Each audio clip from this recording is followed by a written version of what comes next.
आप देख रहे हैं बहुजन की आज़ादी टीवी चैनल। दोस्तों, यह वीडियो आप ज़रूर पूर्ण वीडियो सुनिए। जो लोग इस देश में हिंदू मुस्लिमों को एक दूसरे से लड़ने और लड़वाने का कार्य करते हैं, मगर हिंदू नहीं समझ पाता और मुस्लिम जान नहीं पाता कि इसके पीछे का कारण क्या है।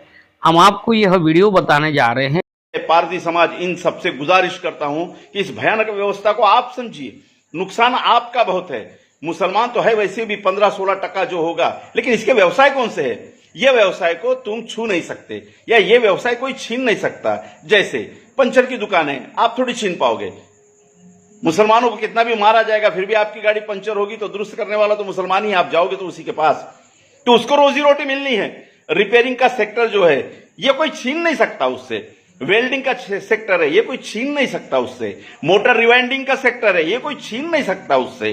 क्योंकि इतना बड़ा 130 करोड़ का देश, इसमें मोटरें तो खराब होगी, इसमें इंजन तो खराब होगा, इसमें इलेक्ट्रिसिटी तो फ्यूज होगी, इसमें तो वायर जलेगा, इसमें तो फ्रिज खराब होगा, इसमें तो वॉशिंग मशीन खराब होगी, इसमें तो आपका मिक्सर खराब होगा, मोटरसाइकिल आपकी खराब होगी, आपका ट्रैक्टर खराब होगा, आपको चिकन खाने का मूड होगा, आपको सस्ती बिरयानी खाने का मूड होगा, आपको सस्ते कपड़े लेने का मूड होगा, आपको बढ़िया कारागिरी अपने घर में करने का मूड होगा, है ना। आपको पीओपी करनी होगी, आपको टाइल्स बिठाने होंगे, आपको दरवाजे बिठाने होंगे। ये सब सेक्टर में मुस्लिम बहुसंख्यांक है और ये सेक्टर उससे छीना नहीं जा सकता, क्योंकि यहां दिमाग से ज्यादा पसीने का काम है, मेहनत का काम है, और ये मेहनत का काम मुसलमान करता है। इसलिए सरकारी नौकरियों तो छीन गई उससे बड़ा इकोनॉमिकल सेक्टर तो छीन गया है। अब ये बड़े इकोनॉमिकल सेक्टर में, बड़े प्रशासकीय सेक्टर में, गवर्नमेंट के सेक्टर में जो संघर्ष चल रहा है वो अगड़े हिंदू वर्सेस पिछड़े हिंदुओं का चल रहा है।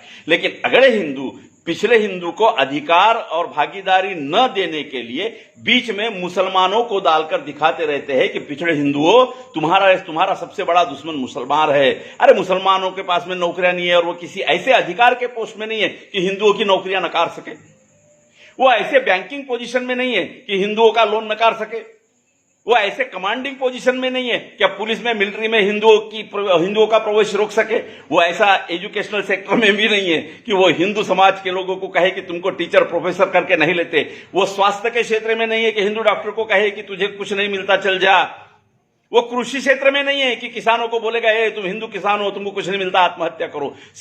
सारा सिस्टम ये मनुवाद के मुट्ठीवर लोगों के हाथ में है और वही पूरे शोषण के लिए जिम्मेदार है। लेकिन निशाना कौन? मुसलमान। तो मुसलमान का ज्यादा नुकसान नहीं है, नुकसान मेरे हिंदू भाई का है। और ये हिंदू अगड़े वर्णवाद के वर्ण सृष्टि और वर्णवाद में पिछड़े हुए शूद्र मेरे हिंदू भाई, इनका जो संघर्ष है, इसके बीच में मुसलमानों को जबरदस्ती डालकर उनको विलन बनाकर पिछड़े हिंदुओं का शोषण किया जा रहा है। इससे इस समाज में बड़ा प्रॉब्लम 2019 में दिखाई देता है कि अर्थव्यवस्था तहस नहस हो गई। यह अर्थव्यवस्था तहस नहस होने की वजह भी यही संघर्ष है। यह संघर्ष से ग्रामीण क्षेत्र का रोलिंग रुक जाता है। मॉब लिंचिंग से केवल एक आदमी की मौत नहीं होती है, वो पूरा एरिया दहशत में आता है।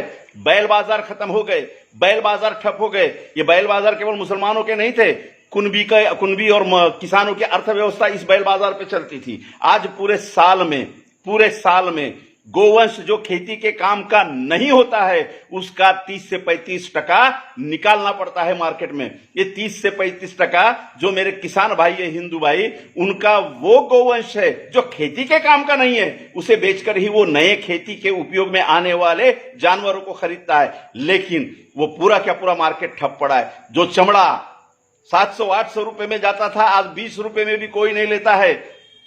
आज कुर्बानी के बाद में मुसलमानों ने पूरे चमड़े दफना दिए, लेकिन मरा कौन? मुसलमान नहीं मरा मेरा मादगी भाई जो सस्ते चप्पल बनाता था, मेरा चमार भाई, मेरा मोची भाई मरा। ये सारे हिंदू फोल्ड में आते हैं। तो समझ लीजिए, इस देश में मुसलमानों पर अगर मुट्ठी भर मनुवादी हिंदुत्ववादी हमले करते हैं और आप इसको नहीं समझते हो और आप भी मुसलमानों को दुश्मन की नजर से देखते हो या उनको बचाने के लिए नहीं आते हो, आप मॉब लिंचिंग में और मुसलमानों पे होने वाले हमलों के बीच अगर मुख्य दर्शक बने रहते हैं, तो आप ये समझ लीजिए कि भारतीय संविधान में जो हक और अधिकार की बात तमाम पिछड़ों के लिए की गई है, उसका भुगतान सबसे ज्यादा मेरा हिंदू भाई भुगतेगा। मुसलमान तो भुगतेगा, वो भुगत रहा है। पिछले 73 साल में अगर आप देखें तो जेलों में सड़ा, 73 साल में आप देखोगे तो दंगों में मरा, 73 साल में आप देखोगे तो शक की बुनियाद पे 10-10, 15-15 साल जेलों में गवाए, शक की बुनियाद पे आप देखोगे तो कहीं नौकरी में नहीं है, कहीं बैंक में लोन नहीं मिलते, मरा नहीं, जिंदा है। क्योंकि वो पसीना बहाना जानता है, वो मेहनत करना जानता है। और जिस बिजनेस सेक्टर में ये है, अरे भंगार की दुकान से उठे उसे क्या हटा पाओगे? तुम लगाना चाहते हो भंगार की दुकान, लगाइए। तुम गली गली घूमकर ब्रेड बेचना चाहते हो, बेचिए। तुम गली गली घूमकर रद्दी जमा करना चाहते हो, कीजिए। तुम रिक्शा खींचना चाहते हो, खींचिए। तुम ऑटो में पूरी जिंदगी बिताना चाहते हो, बिताइए। तुम बाटले जमा करके उसमें से रोजी रोटी कमाना चाहते हो, कमाइए।